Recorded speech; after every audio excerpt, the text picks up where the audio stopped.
Did I tell you that my school is implementing no cell phones in school? Yeah, Governor Sir Huckabee Sanders, former White House press secretary, is implementing that, though it doesn't go into effect till next year. But my school, after spring break, will be enforcing it more. Basically, we're allowed to have them um in between classes and during lunch, which there is going to be free time in between, so I don't know what I'll do. Most likely I'll have to bring a book with me. I may have to go back to Books A Million and find another book. Or I may have to bring this. Yeah. I'll have to bring my Bible, probably. I was kind of thinking about bringing this, but at the same time, I'm reading it here, so yeah. And they'll probably be against Vice President Vance. Though I don't see why anyone should be against Vice President Vance. He knows his stuff. He knows why people voted for Lyndon, Nixon, and even Reagan. I think I'm halfway through. Yeah, see? This is how much I've read, and this is how much I've got to read. Yeah, it is chapter 10. I guessed right.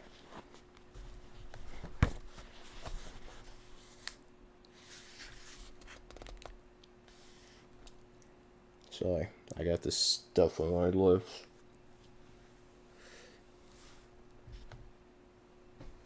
I hope my back will stop hurting. I hate this.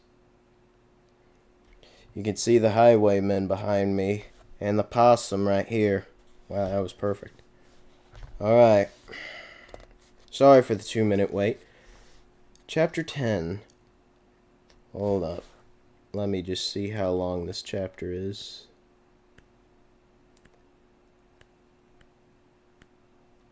You can even hear the page.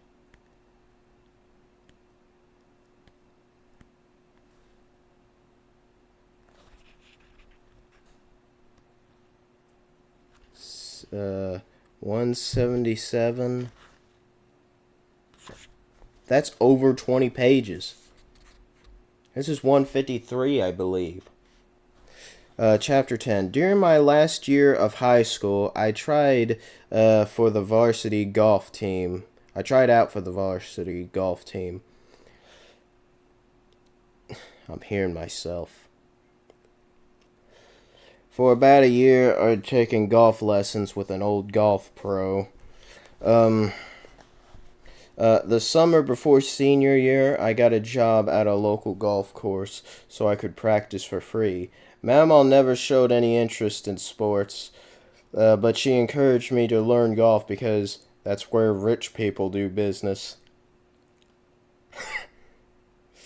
Though wise in her own way, Mamaw knew little about the business habits of rich people.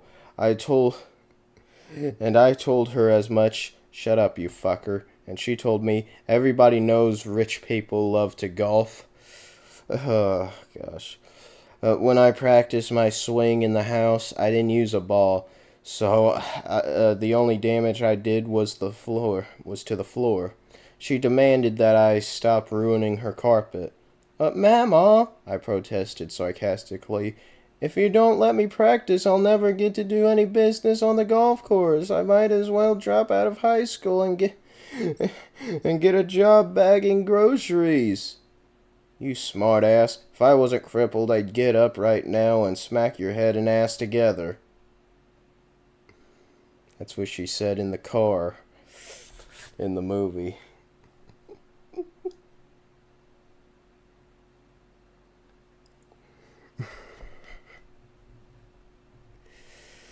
So she helped me pay for my lessons and asked her baby brother, my Uncle Gary, the youngest of the Blanton boys, to find me some old clubs. He delivered a nice set of McGregor's. Better than anything we could have afforded on our own. Alright. What the hell was that? Get this blanket out of the way. This blanket is really in the way.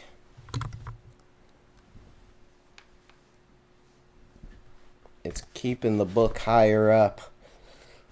Now this... better than anything we could have afforded on our own, and I practiced as often as I could. By the time golf tryouts rolled around, I had mastered enough of a golf swing not to embarrass myself. I didn't make the team, though I did show enough improvement to justify practicing with my friends who made the team, and that was all I really wanted. I learned that Mama was right. Golf was a rich person's game, and a smart person's game. It is luck-based, from what I've seen. At the course where I worked, few of our customers from Middletown working-class neighborhoods came from that. On my first day of golf practice, I showed up in dress shoes, thinking that was what golf shoes were. When an enterprising young bully noticed before the first tee that I was wearing a pair of Kmart brown loafers, he proceeded to mock me mercilessly for the next 4 hours. I resisted the urge to bury my putter in his goddamn deer. Oh, gosh. Remembering Mama's sage advice to act like you've been there. A note about hillbilly loyalty. Where have I heard that from? Reminded me of that story lately. Lindsay launched a tirade about how much of a loser the kid was. The incident occurred 13 years ago. I knew in the back of my mind that decisions were coming about my future. All of my friends planned to go to college. That I had motivated friends. That I had motivated friends was due to Mama's influence. By the time I was in 7th grade, many of my neighborhood friends were already smoking weed. Mama found out and forbade me to see any of them. I recognize that most kids ignore instructions like these, but most kids don't receive them from the likes of Vance.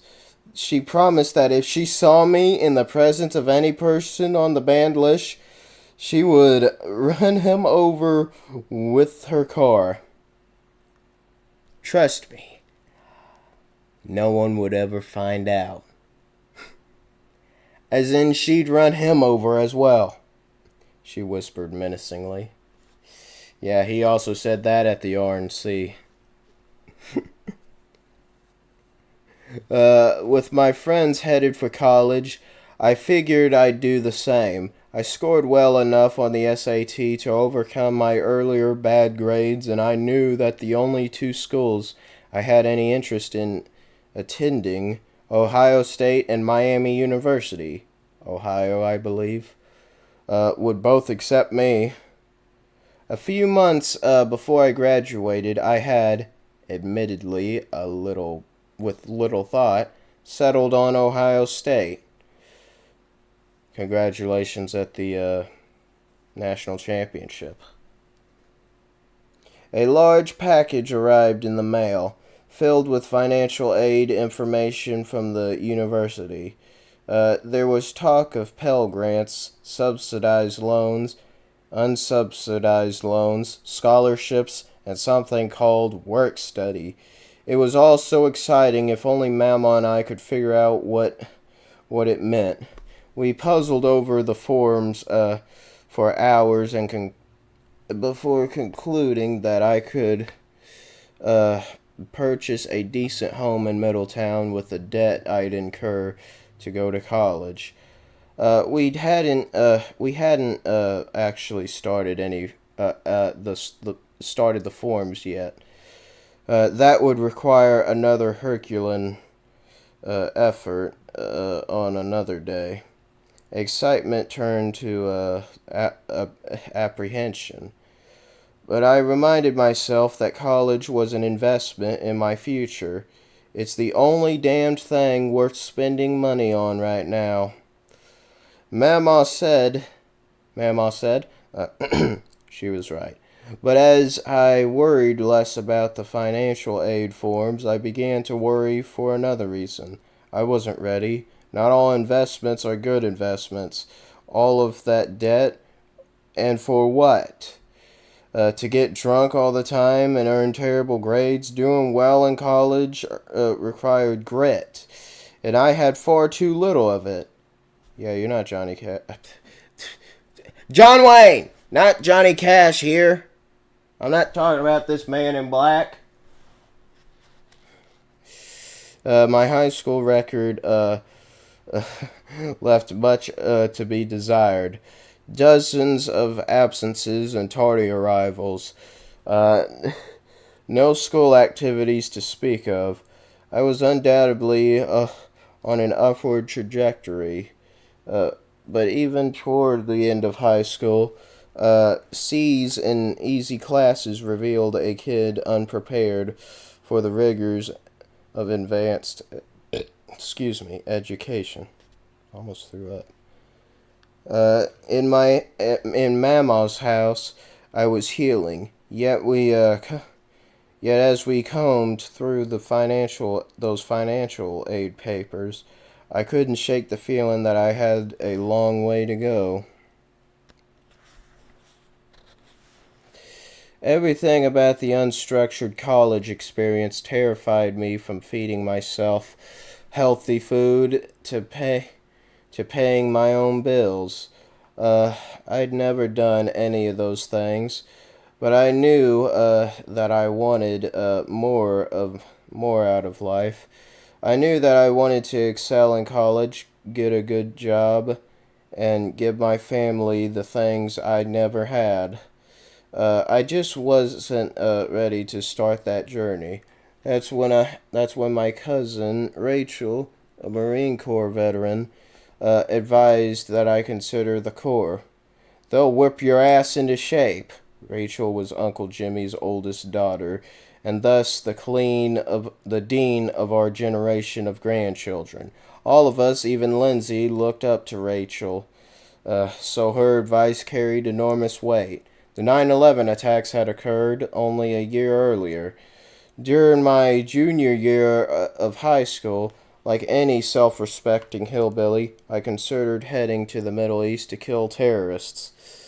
I hope he didn't call them what everyone called those terrorists in Iraq. And no, I will not say the word out loud, but they called them sand inwards. That's what they were called. But the prospect of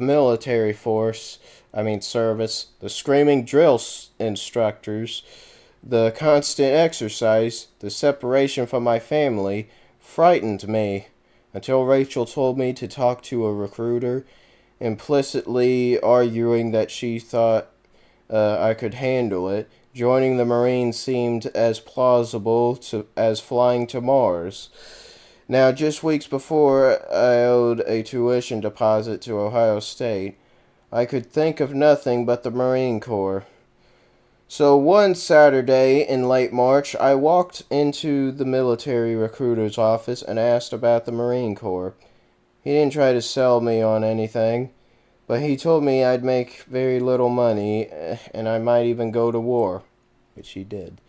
But they'll teach you about leadership, and they'll turn you into a disciplined young man. This piqued my interest. But the notion of J.D., the U.S. Marine, still inspired disbelief. I was a pudgy, long-haired kid. When our gym teacher told us to run a mile, I'd walked at least half. I had never woken up before 6 a.m., And here was this organization promising that I'd rise regularly at 5 a.m. and run multiple miles per day. I went home, considered my options, reminded myself that my country needed me, and that I'd always regret not participating in America's newest war.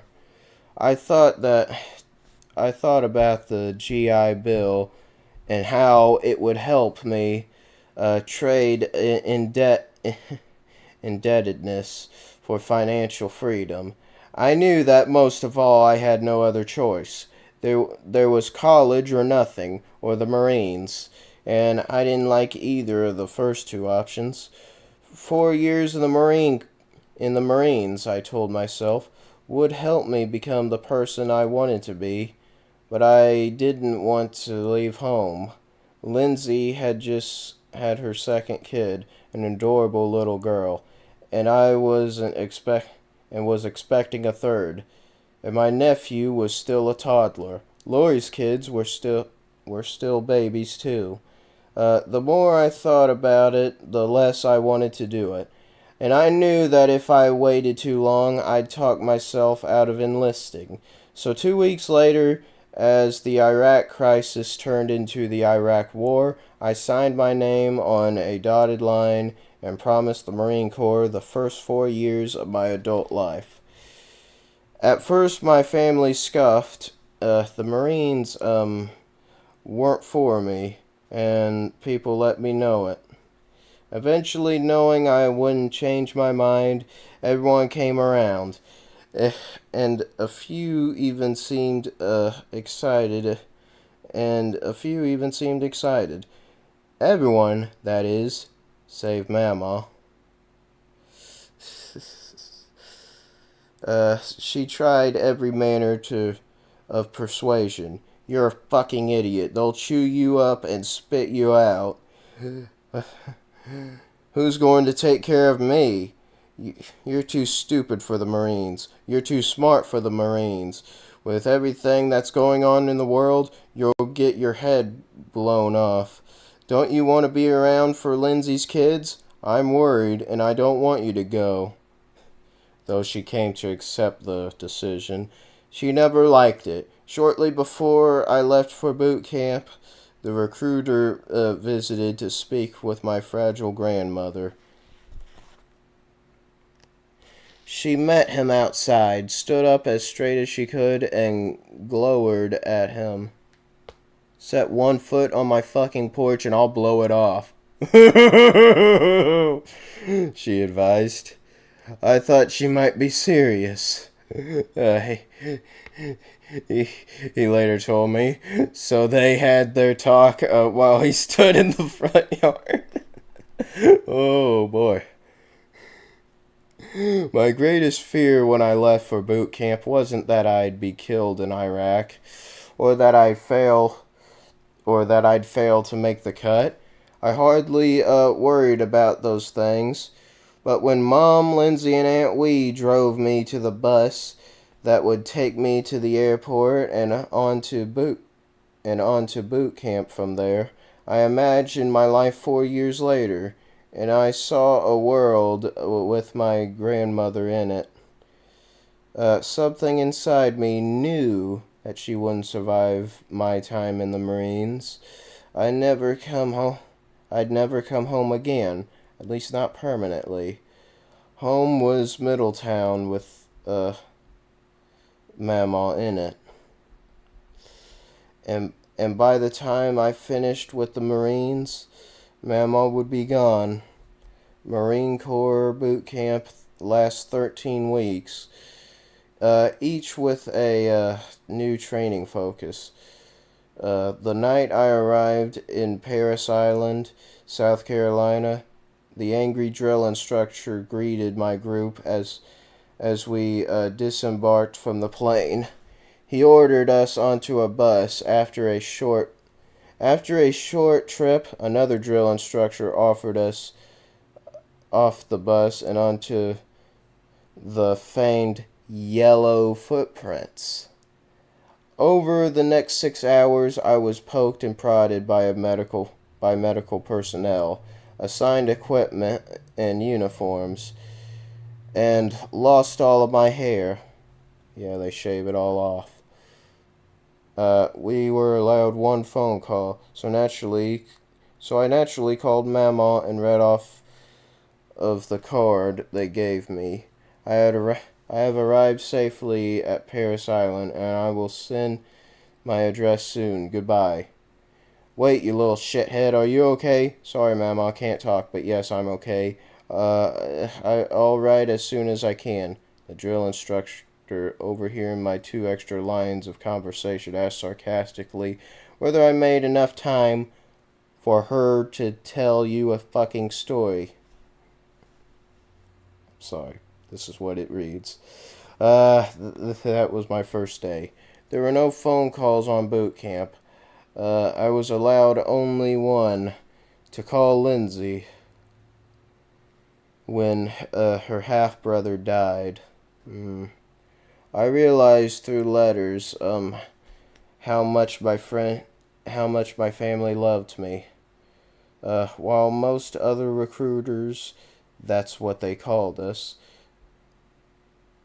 While most other recruits, that's what they called us. We had to earn the title Marine by completing the rigors of boot camp. Was that you? What was that sound? Yeah, Kaylee's here.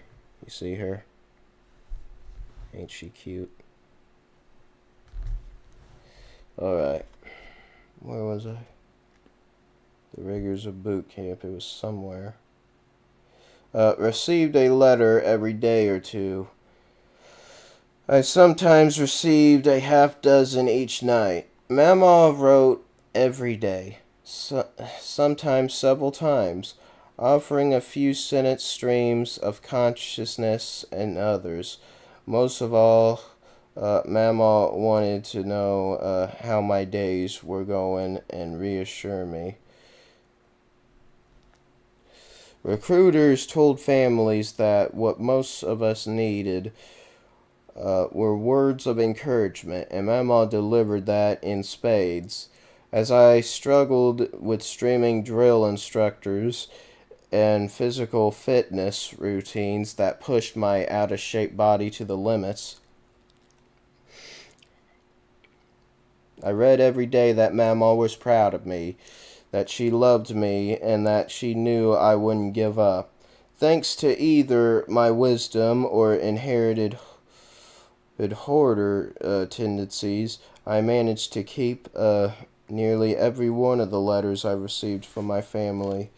Many of them shed an interesting light on the home I left behind. A letter from Mom asking me what I might need and telling me how proud she is of me.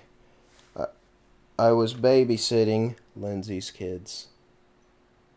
I guess they said their names, but he didn't want to say them out loud.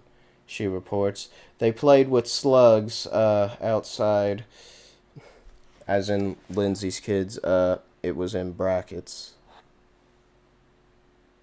See? Lindsay's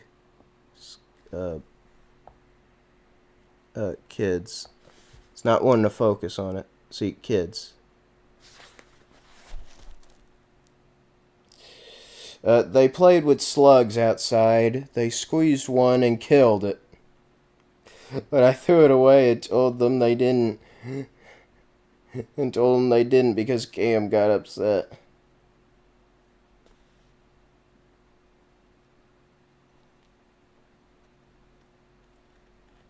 Got a little upset, thinking he killed it. Oh, she told him that she didn't. He didn't kill it. He. This is Mom at her best, loving and funny. A woman who delighted in her grandchildren. Yeah, because at the same time she was struggling from addiction still. In the same letter, a reference to Greg, a likely boyfriend who has since disappeared from my memory.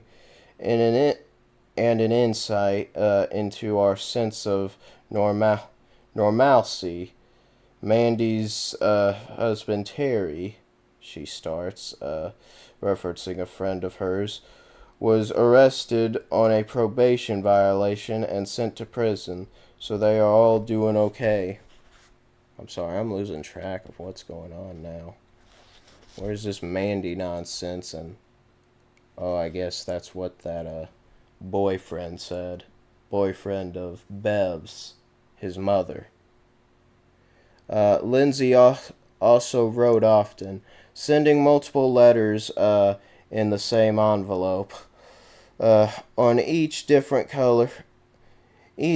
different colored piece on a different colored piece of paper, with instructions on the back. Read this. Read this one second. This one, the last one. This is the last one. Every single letter contains some reference to her kids.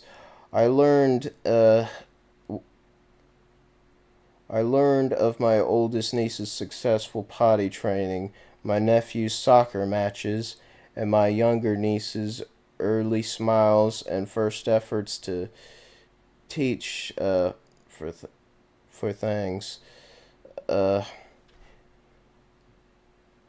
After a lifetime of shared triumphs and tragedies, we both adored her kids more than anything else. Almost all of the letters I sent home asked her to kiss the babies and tell them that I loved them. Cut off for the first time from home and family, I learned a lot about myself and my culture. Contrary to conventional wisdom, the military is not a landing spot for low-income kids with no other options. The 69 members of my boot camp platoon included black, white, and Hispanic kids, rich kids from upstate New York, and poor kids from West Virginia, Catholics, Jews, Protestants, and even a few atheists. I was naturally drawn to those like me. The person I talked to the most, I wrote to my family in my first letter home, is from Leslie County, Kentucky. He talks like he's from Jackson. I was telling him how much bullshit it was that Catholics got all the free time they did. They get it because of the way the church schedule works. Because of the way the church schedule works. He is definitely a country kid, because he said, "What's a Catholic?" And I told him that it was just another form of Christianity. And he said, "I might have to try it out." Mama understood precisely where he came from. Down in that part of Kentucky, everybody's a snake handler. She wrote back, only partially joking. During my time away, Mama showed vulnerability that I'd never seen before. When she received a letter from me, she would call my aunt or sister, demanding that someone come to her house immediately to interpret my chicken scratch. I love you a big bunch and miss you a bunch. I forget you aren't here, and I think you will come down the stairs and I can holler at you. It is just a feeling you aren't really gone. My hands hurt today. That arthritis, I guess. I'll go for now. Write more later. Love you. Please take care. Mama's letters never contained the necessary punctuation and always included some articles, usually from Reader's Digest, to occupy my time. Yeah, that's why I had issues reading that, because it didn't have proper punctuation. There was no commas in it at all. She could still be classic Mama, mean and ferociously loyal. About a month into my training, I had a nasty exchange with a drill sergeant who took me aside for a half hour, forcing me to alternate jumping jacks, sit-ups, and short spreads until, I was completely exhausted. It was par for the course in boot camp, something nearly everyone faced at one point or another. If anything, I was lucky to have avoided it for so long. Dearest JD, Mama wrote when she learned of the incident, I must say I have been waiting for for them dick-faced bastards to start on you, and now they have. Words aren't invented to describe how they piss me off. You just keep on doing the best you can do, and keep thinking about this stupid asshole with an IQ of 2 thinking he is Bobby Badass. But he wears girls' underwear. What? I hate all of them. When I read that outburst, I figured Mama had gotten it all off her chest. But the next day she had more to say. Hello, sweetheart. All I can think of is them dicks screaming at you. That is my job, not them fuckers. I'm sorry. Just kidding. I know you will be whatever you want to be because you are smart. Something that they aren't. And they know I hate them. Oh, you really... They know it. Oh, I hate them all, really. Hate their guts. Screaming is part of the game they play. You carry on as best you can. You will come out ahead. I had the meanest old hillbilly staunchly in my corner, even if she was hundreds of miles away.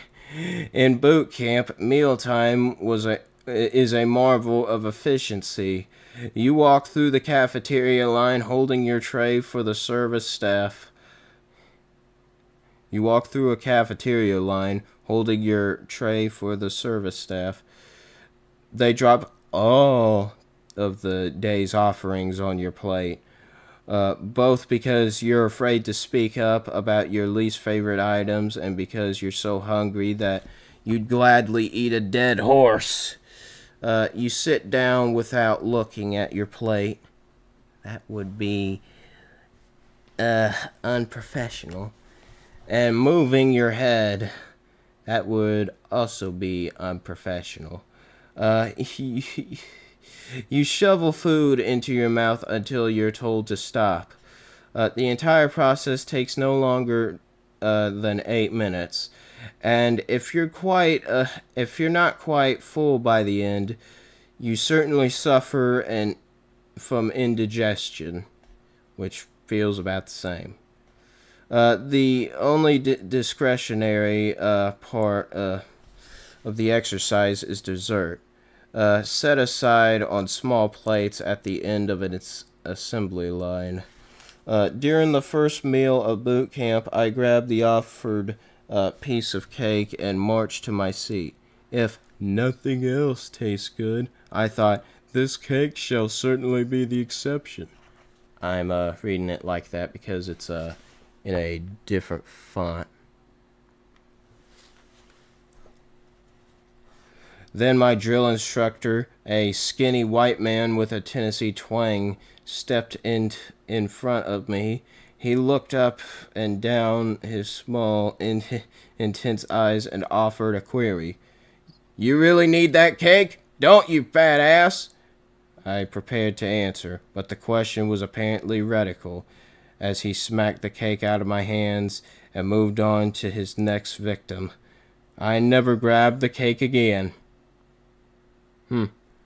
There was an important lesson here.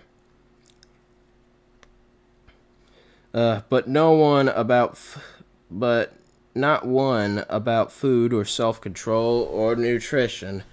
If you told me that I'd react to such an insult by cleaning up the cake and heading back to my seat, I'd never have believed you. The trials of my youth instilled a debilitating self-doubt. Instead of congratulating myself on having overcome some obstacles, I worried that I'd be overcome by the next ones. Marine Corps boot camp with its barrage of challenges, big and small, began to teach me I had underestimated myself.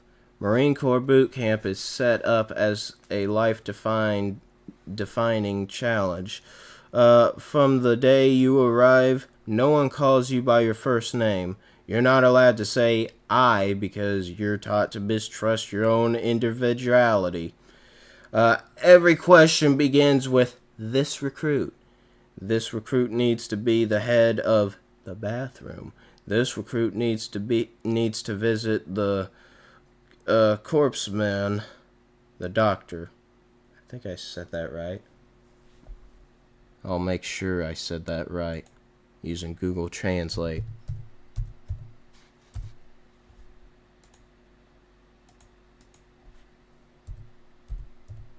Corpsman, maybe? Corpsman. Yeah, I was right the second time. The few idiots who arrive at boot camp with Marine Corps tattoos are mercilessly berated. At every turn, recruits are reminded that they are worthless until they finish boot camp and earn the title Marine.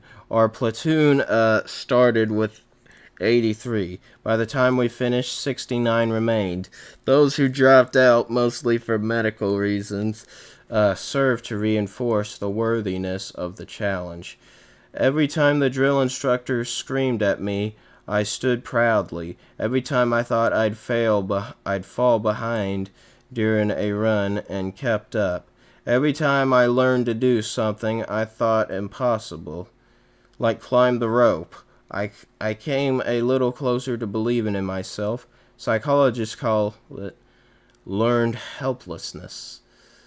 When a person believes I did during my youth, as I did during my youth, that the choices I made had no effect on the outcomes of my life.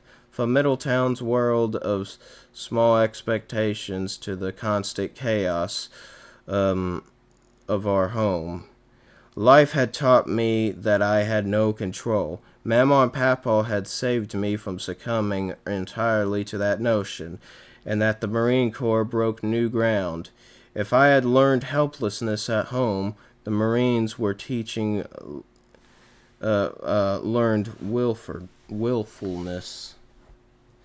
The day I graduated from boot camp was the proudest of my entire life. An entire crew of hillbillies showed up at my graduation. 18 in total, including Mama sitting in a wheelchair, buried underneath a few blankets, looking frailer than I remembered. I showed everyone around the base, feeling like I had just won the lottery, and when I was released for a 10-day leave the next day, we caravanned back to Middletown. On my first day from boot camp, home from boot camp, I walked into the barber shop with my grandfather's old friend. Marines have to keep their hair short, and I didn't want to slack just because no one was watching. For the first time, the corner barber, a dying breed even though I didn't know at the time, greeted me as an adult. I sat in his chair, told some dirty jokes, most of which I learned only weeks earlier. Lord, and shared some boot camp stories.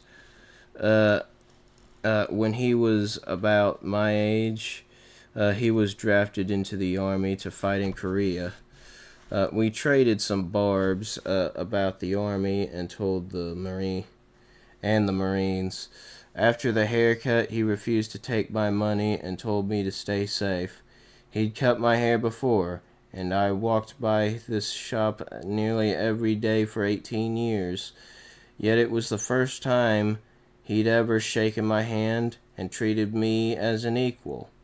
I had a lot of those experiences shortly after boot camp.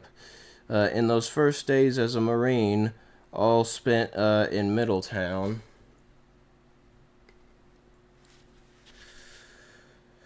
Every interaction was a revelation.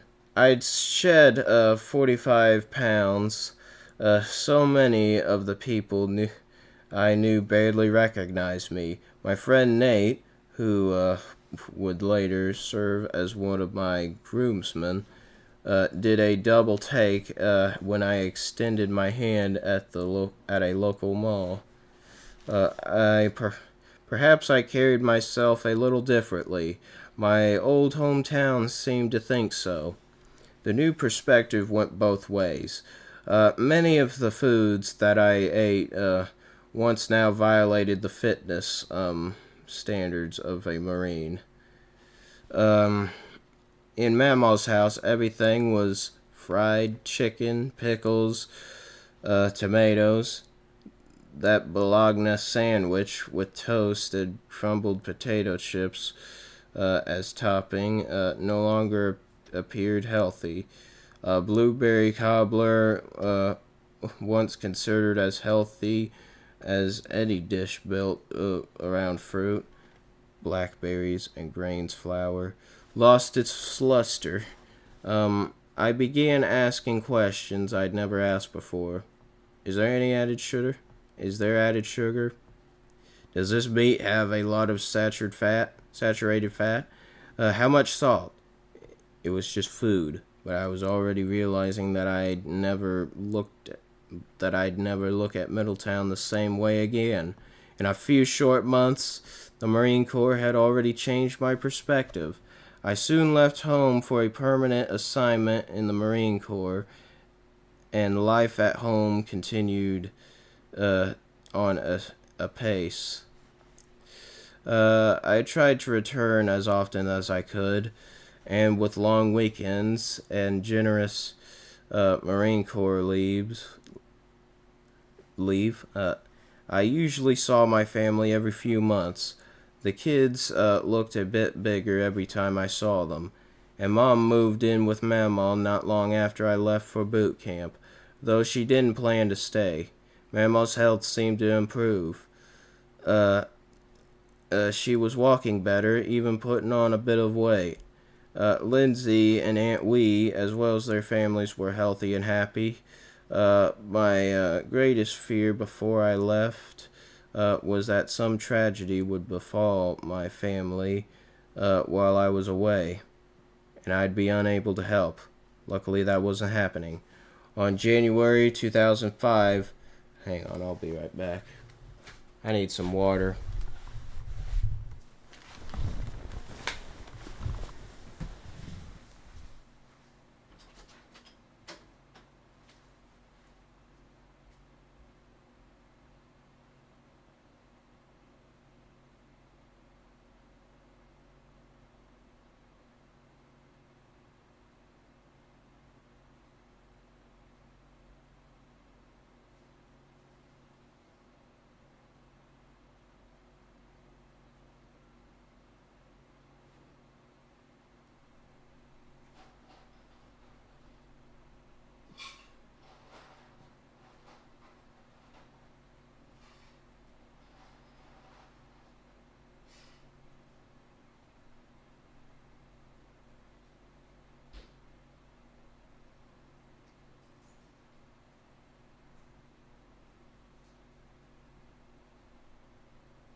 It's like I'm bleeding from my nose. It's terrible.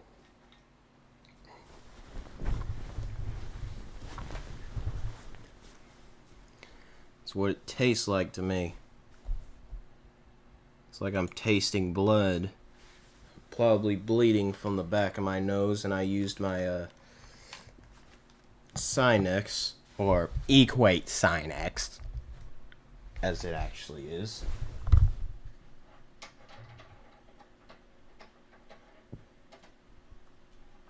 Trying to get this.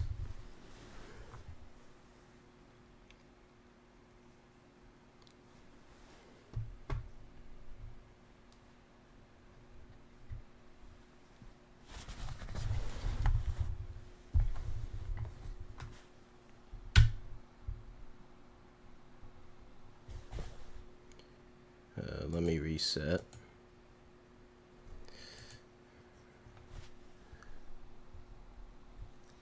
Alright.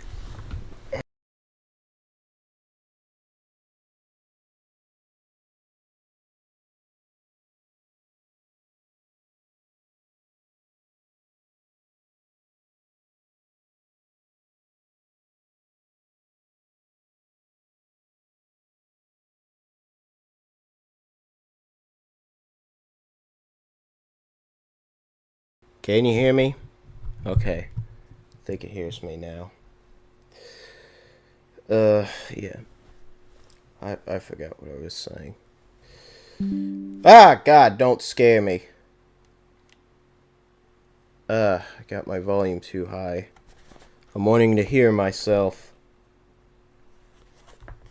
In January 2005. After someone was re-inaugurated. Bush was right. Yeah. Hate that song.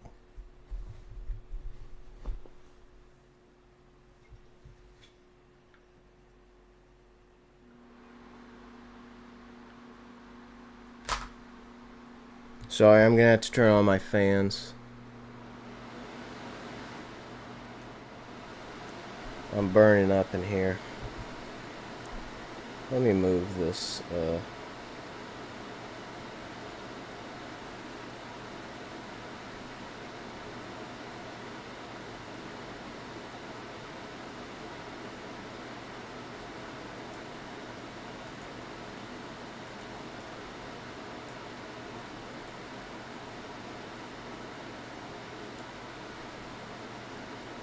Move it up there.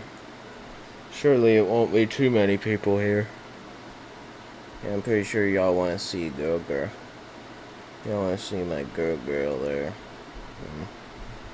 Don't y'all? In January 2005, I learned that my unit would head to Iraq for a few months later. I was both excited and nervous. Mom fell silent when I called to tell her. After a few uncomfortable seconds of dead air, she said only she hoped the war would end before I had to leave. Though we spoke on the phone every few days, we never spoke of Iraq. Even as winter turned into spring, everyone knew I'd be leaving for war that summer. I could tell that Mamaw didn't want to talk or think about it. I was obliged. I think that's how you say it. Mamaw was old, frail, and sick. I no longer lived with her, and I was preparing to go fight a war. Though her health had improved somewhat since I left for the Marines, she still took a dozen medications and made quarterly trips to the hospital for various ailments. When AK Steel, which provided health care for Mamaw and Papaw's widow, announced that they were increasing her premiums. Ooh, that ain't good. Mamaw simply couldn't afford them. She barely survived as it was, and she needed hundreds of dollars extra per month. She told me as much one day. I immediately volunteered to cover the costs. She had never accepted anything from me. Not money from my paycheck at Dillman's. Not a share from my boot camp earnings. But she accepted my $300 a month. And that's how I knew she was desperate. I didn't make a lot of money myself. Probably $1,000 a month after taxes. That's his take-home pay, if you don't know. Though the Marines gave me a place to stay and food to eat. So that money went far. I also made extra money playing online poker. Poker was in my blood. I'd play with pennies and dimes with Papa and my great uncles as far back as I could remember.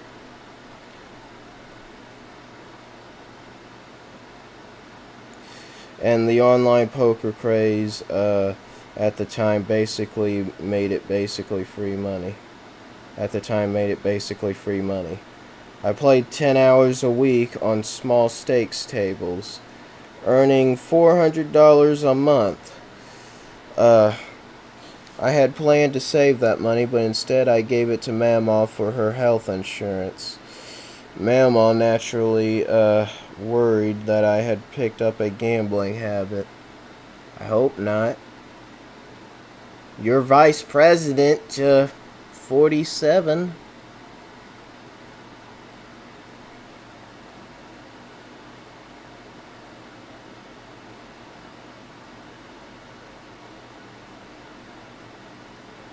You know, he's the 50th vice president. Where are we?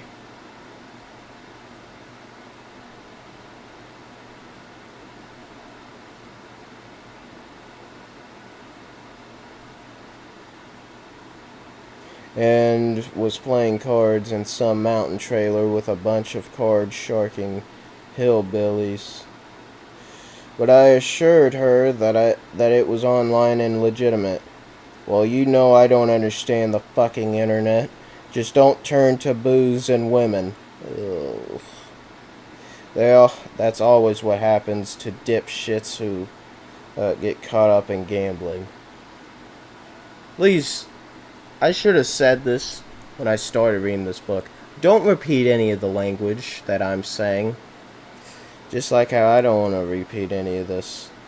Though I've already repeated how his papa didn't vote for that son of a bitch Mondale. Because Reagan was the greatest president at that time. Mama and I loved the movie Terminator 2. We probably watched it together 5 or 6 times. Mama saw Arnold Schwarzenegger as the embodiment of the American dream, a strong, capable immigrant coming out on top. But I saw the movie as a sort of metaphor for my own life. Mama was my keeper, my protector, and, if I need be, my own goddamn Terminator. No matter what life threw at me, I'd be okay because she was there to protect me. Paying for her health insurance made me feel, for the first time in my life, like I was the protector. It gave me a sense of satisfaction that I'd never imagined. That I'd never imagined. And how could I? I'd never had the money to help people before the Marines. When I came home, I was able to take Mom out to lunch, get ice cream for the kids, and buy nice Christmas presents for Lindsay. One of my trips home, Mama and I took Lindsay's 2 oldest kids on a trip to Hocking Hills State Park, a beautiful region of Appalachian, Ohio, to meet up with Aunt Wee and Dan. I drove the whole way. I paid for the gas and bought everyone dinner, admittedly at Wendy's. I felt like such a man, a real grown-up, to laugh and joke with the people I loved the most as they scarfed down the meal that I provided. Gave me a feeling of joy and accomplishment that words can't possibly describe. For my entire life, I had oscillated between fear at my worst moments and sense of safety and stability at my best. I was either being chased by the bad Terminator or protected by the good one. But I had never felt empowered, never believed that I had the ability and responsibility to take care for those who I loved. Mama could preach about the responsibility and hard work, about making something of myself and not making excuses. No pep talk or speech could show me how it felt to transition from seeking shelter to providing it. I had to learn that for myself, and once I did, there was no going back. Mama's 72nd birthday was in April 2005.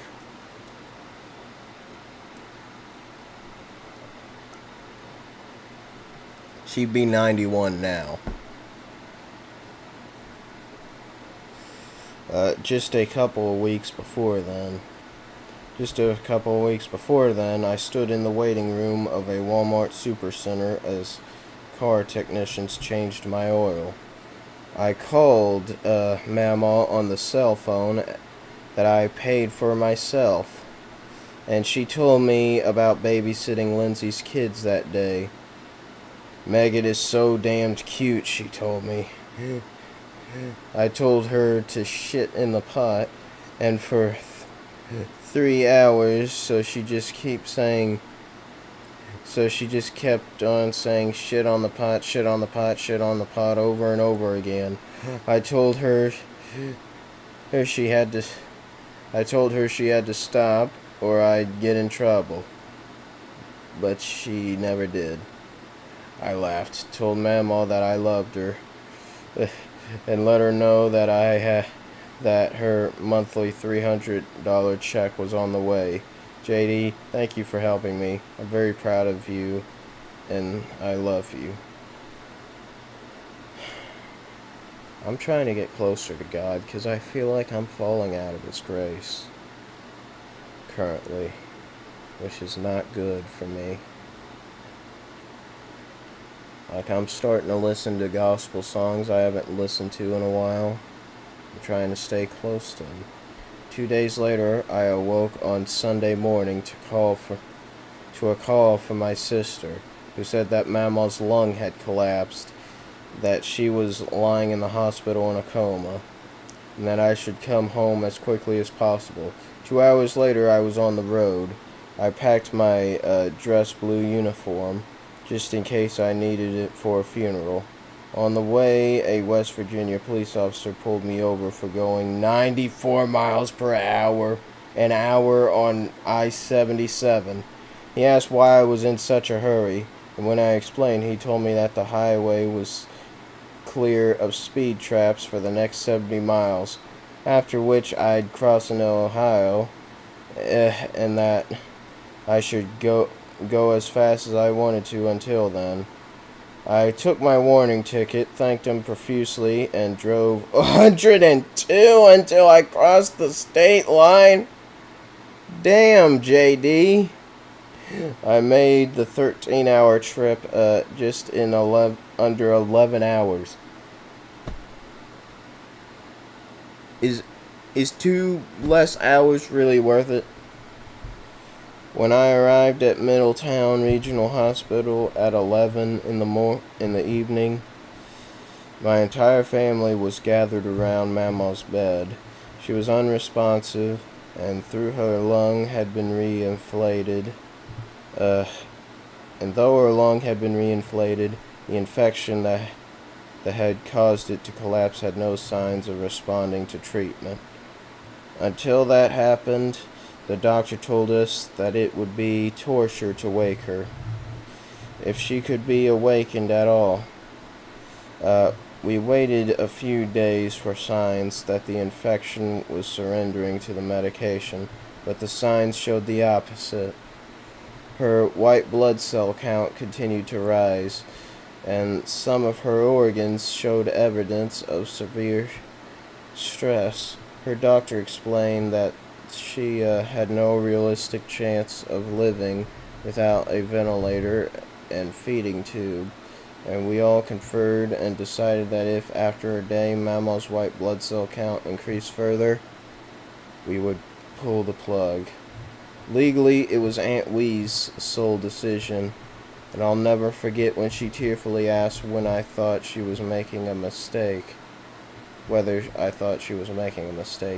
To To this day, I'm convinced that she and we made the right decision. I guess it's impossible to know for sure. I wished at that time that we had a doctor in the family. The doctor told us that without the ventilator, Mama would die within 15 minutes, an hour at most. She lasted instead for 3 hours, fighting to the very last minute. Everyone was present. Uncle Jimmy, Mom, and Aunt Wee, Aunt Lindsay, Kevin, and I. And we gathered around her bed, taking turns whispering in her ear and hoping that she heard us. As her heart rate dropped and we realized that her time drew near, I opened a Gideon's Bible and ran to a random passage and began to read. It was 1 Corinthians chapter 12, verse 12. For now we see through a glass darkly, but then face to face. I in part, but then I shall know, even as also I am known. A few minutes later, she was dead. I'll read it myself. Chapter 13, verse 12, I believe.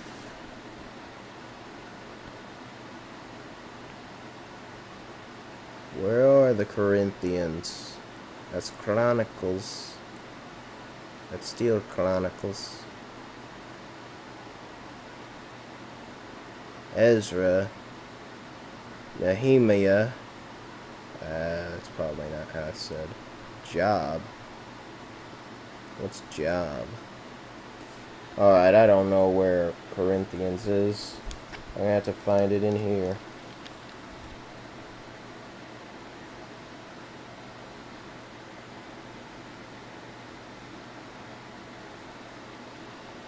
Oh, it's the New Testament. No wonder I couldn't find it. John. Oh, that's why it came to here, because John 3:16. But we're not looking for John. Acts. Here we are. For now we see through a glass, darkly, but then face to face. Now I know in part, but then shall I know, even as also I am known. Worded the exact same way in King James. The King James Version, not the New King James Version. So yeah, she was dead. I didn't cry when Mama died, and I didn't cry for days thereafter. Aunt Wee and Aunt Lindsay grew frustrated with me, then worried. You're just so stoic, they said. You need to grieve like the rest of us, or you'll burst. I was grieving in my own way, but I sensed that our entire family was on the verge of collapse. And I wanted to give the impression of emotional strength. We all knew how Mom had reacted to Papa's death, but Mama's death created new pressures. I got 8 pages left. It was time to wind down the estate, figure out Mama's debts, dispose of her property, and disperse what remained. For the first time, Uncle Jimmy learned Mom's true financial impact on Mama. The drug rehab charges, the numerous loans never repaid. To this day, he refuses to speak to her. To this day, he refuses to speak to her. I don't know if he changed his mind now. For those of us well acquainted with Mama's generosity, her financial position came as no surprise. Though Papa had worked and saved for over 4 decades, The only thing of value that remained was the house he and Mama had purchased 50 years earlier. And Mama's debts were large enough to eat into a substantial portion of the home's equity. Lucky for us, this was 2005, the height of the real estate's bubble. If she had died in 2008, Mama's estate likely would have been bankrupt. Yeah. Need I need to go into detail of 2008? How all the companies did a bunch of stupid stuff, that the home properties just went terribly down, that they had to go to the government for compensation or something? I forgot what exactly it was. In her will, Mama divided what remains between her 3 kids with a twist. Mama's share was divided evenly between me and Lindsay. This undoubtedly contributed to Mom's inevitable emotional outburst. Oh boy. I was so caught up with the financial aspects of Mama's death and spending time with relatives I hadn't seen in months that I didn't realize Mom was slowly descending into the same place she traveled after Papa's death. But it's hard to miss a freight train barreling down on you, so I noticed soon enough. Like Papa, Mama wanted a visitation in Middletown, so that all of her friends from Ohio could gather and pay their respects. Like Papa, she wanted a second visitation and funeral back in Jackson, at Deaton's. After her funeral, the convoy kicked for Keck, a holler not far from where Mama was born, that housed our family cemetery. In family lore, Keck held an even higher place of honor than Mama's birthplace. Her own mother, our beloved Mama Blanton, was born in Keck, and Mama Blanton's younger sister, Aunt Bonnie, nearly 90 herself, owned a beautiful log cabin on the same property. A short hike up the mountain from that same log cabin is a relatively flat plot of land that serves as the final resting place for Papa and Mama Blanton. And as a host of relatives, some born in the 19th century. We're not that far in the centuries. That's where our convoy was headed. Through the narrow mountain roads, to deliver Mama to the family who'd cross over before her. I've made the drive with a funeral convoy probably half a dozen times, and every turn reveals a landscape that inspires some memory of fonder times.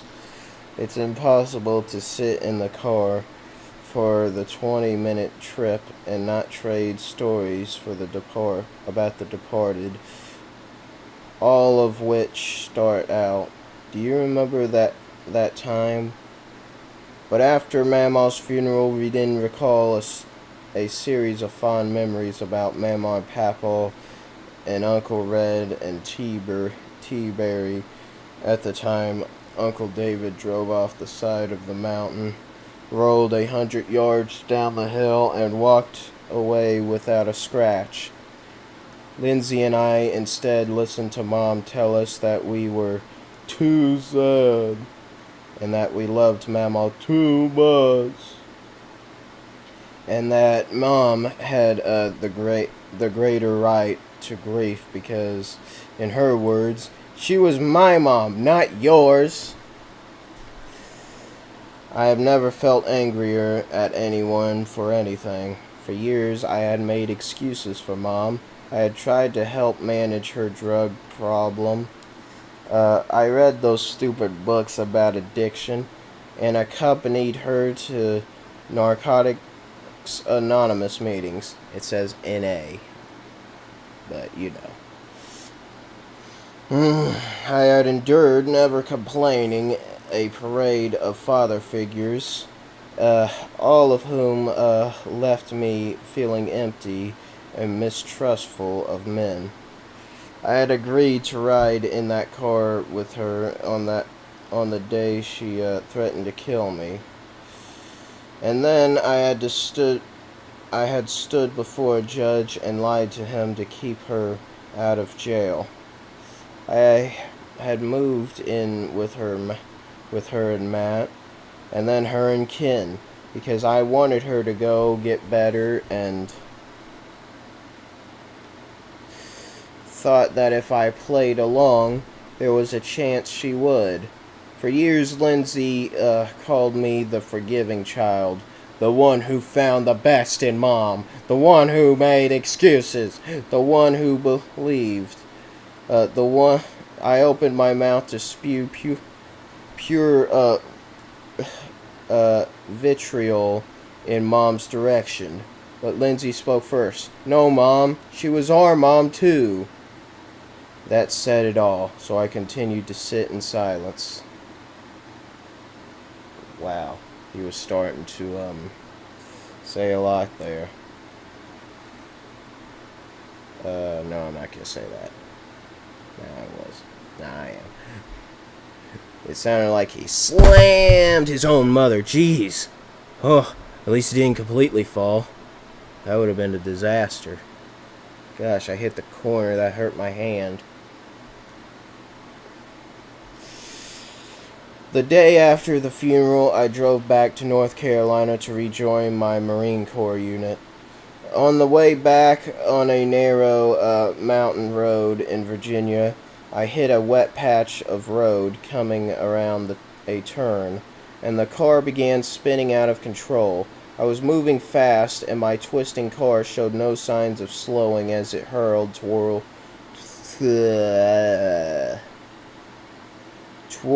where was I? The guardrail. I thought briefly that this was it. That I'd topple over the guardrail and join Mamaw just a bit sooner than I expected, when all of a sudden the car stopped. It was the closest I've ever come to a truly supernatural event. To a true supernatural event. And though I'm sure some law of friction can explain what happened, I imagine that Mamaw had stopped the car from toppling over the side of the mountain. I reoriented the car, returned to my lane, and pulled off to the side. That was when I broke down and released the tears that I held back during the previous 2 weeks. I spoke to Lindsay and Aunt Wee before restarting my journey, and within a few hours I was back at the base. My final 2 years at the Marines flew by and were largely uneventful, though 2 incidents stand out, each of which speaks to the way the Marine Corps changed my perspective. The first was a moment in Iraq, where I was lucky to escape any real fighting, but which affected me deeply nonetheless. As a public affairs Marine, I would attach to different units to get a sense of their daily routine. Sometimes I'd escort civilian press, but generally I'd take photos or write short stories about individual Marines or their own work. Or their work, I meant. Early in my deployment, I attached to a civil affairs unit to do community outreach. Civil affairs missions were typically considered more dangerous, as a small number of Marines would venture to unprotected Iraqi territory to meet with locals. On our particular mission, senior Marines met with local school officials while the rest of us provided security or hung out with the school kids, playing soccer and passing out candy and school supplies. One very shy boy approached me and held out his hand. When I gave him a small eraser, his face briefly lit up with joy before he ran to his family, holding his 2-cent uh, prize aloft in triumph. I had never seen such excitement on a child's face. I don't believe in epiphanies. I don't believe in transformative moments, as transformation is harder than a moment. I'm pretty sure you had an epiphany with Mama with the calculator. Where was I? I've seen far too many people awash in genuine desire to change only to lose their mettle when they realize just how difficult change actually is. But that moment with that boy was pretty close for me. For my entire life, I'd harbored resentment at the world.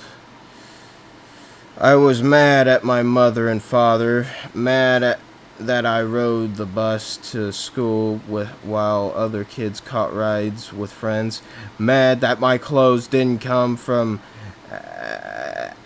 Abercrombie, mad that my grandfather died, mad that we lived in a small house. That resentment didn't vanish in an instant, but I stood and surveyed the mass of children of a war-torn nation, their school without running water, and the overjoyed boy. I began to appreciate how lucky I was.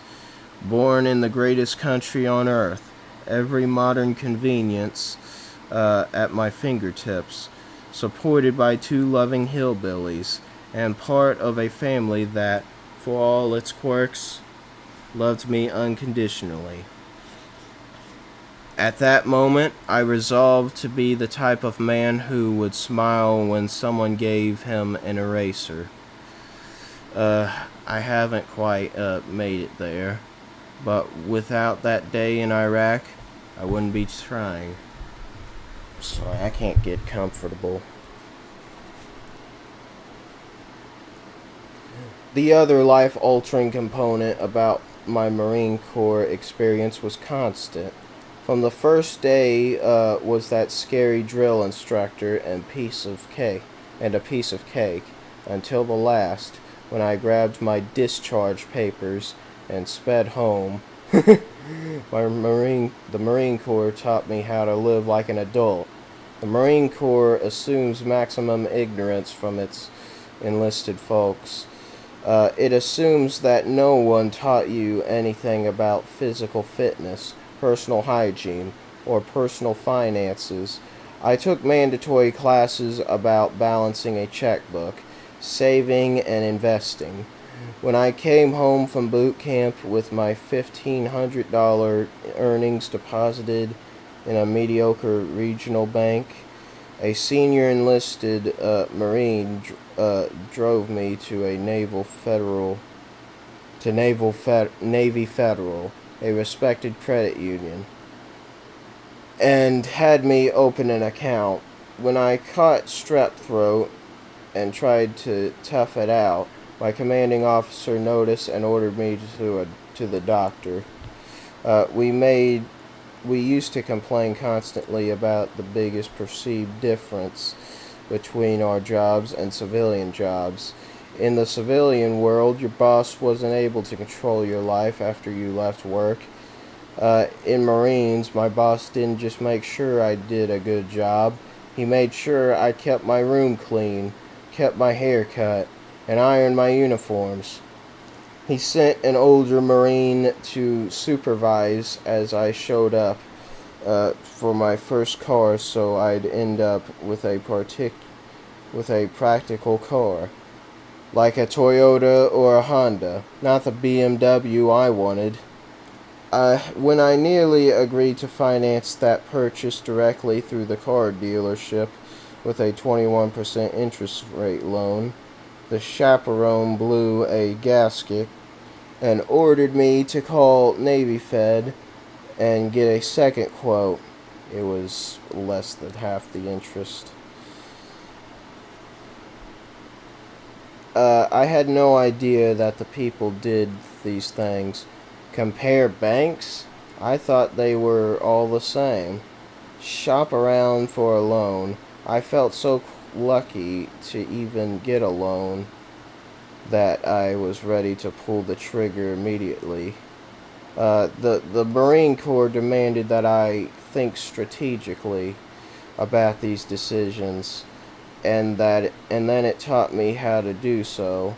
Just as important, the Marines changed the expectations that I had for myself. In boot camp, the thought of climbing the 30-foot rope inspired terror. By the end of my first year, I could climb the rope without only one arm. Uh, what am I? I could climb the rope using only one arm. I can't read this right. Before I enlisted, I had never run a mile continuously. On my last physical fitness test, I ran 3 of them in 90 minutes. Speaking of, Secretary of Defense Pete Hegseth? He actually trains with the recruits. Where was I?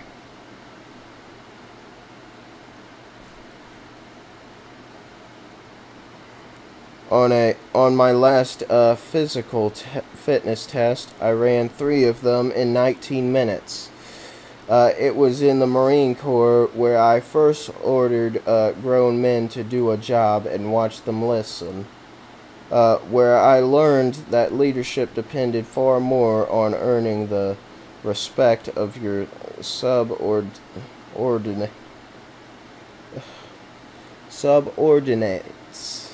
subordinates there than on bossing them around. Where I discovered how to earn that respect, and where I saw that men and women of different social classes and races could work as a team and bond like family. It was the Marine Corps that first gave me an opportunity to truly fail. Make me take that opportunity, and then, when I did fail, gave me another chance anyway. When you work in public affairs, the most senior Marines serve as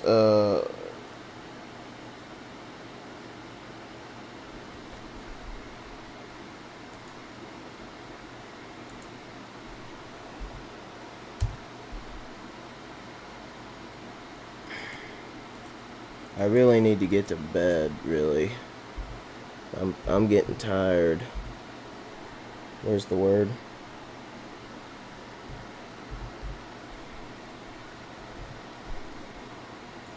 Liaisons.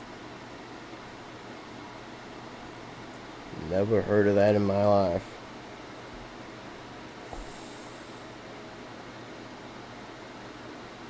The most senior Marines served as liaisons with the press.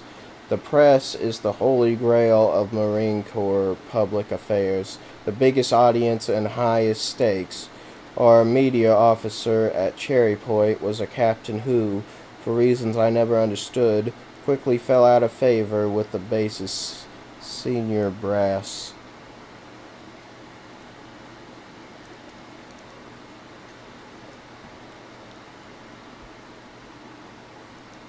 Though he was a captain, 8 pay grades higher than I was. Because of the wars in Iraq and Afghanistan, there was no ready replacement when he got the axe. So my boss told me that for the next 9 months until my service ended, I would be the media relations officer for one of the largest military bases on the East Coast. Maybe that's why he's good with dealing with the media.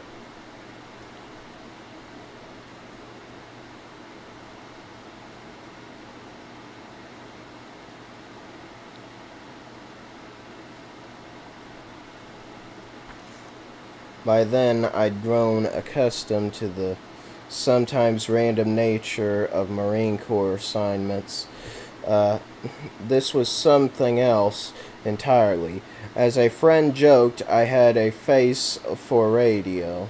I wasn't prepared for live TV interviews about happenings on base. The Marine Corps threw me to the wolves. I struggled a bit at first, allowing some photographers to take photos at a classified aircraft. Speaking out of turn at a meeting with senior officers, and I got my ass chewed. My boss, Sean Haney,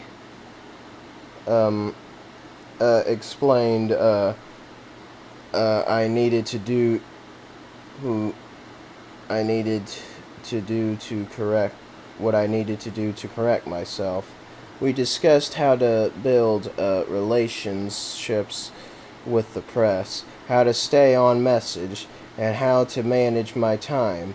I got better, and when hundreds of thousands flocked to our base for a biannual air show, our media relations worked so well that I earned a comediation medal.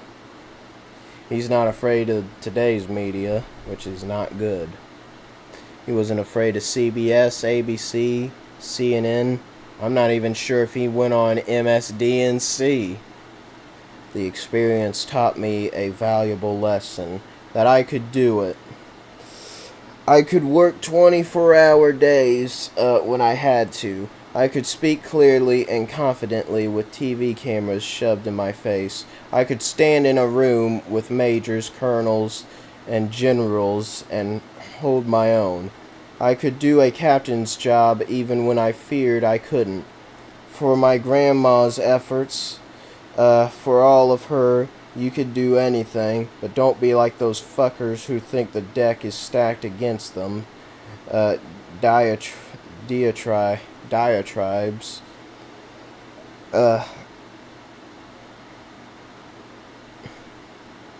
Good night, and thank you very much. The message had only partially set in before I enlisted. Surrounding me was another message, that I and the people like me weren't good enough. That the reason Middletown produces 0 Ivy League graduates was some genetic or character defect. I couldn't possibly see how destructive that mentality was until I escaped it. The Marine Corps replaced it with something else, something with loathes excuses. Giving it my all was a catchphrase, something heard in health or gym class. When I first ran 3 miles, mildly impressed with my mediocre 25-minute time, a terrifying senior drill instructor, greeted me at the finish line. "If you're not puking, you're lazy. Stop being fucking lazy." Oh, gosh. He then ordered me to sprint between him and a tree repeatedly, just as I felt I might pass out. He relented. I was heaving, barely able to catch my breath. "That's how you should feel at the end of every run," he yelled. In the Marines, giving it your all was a way of life.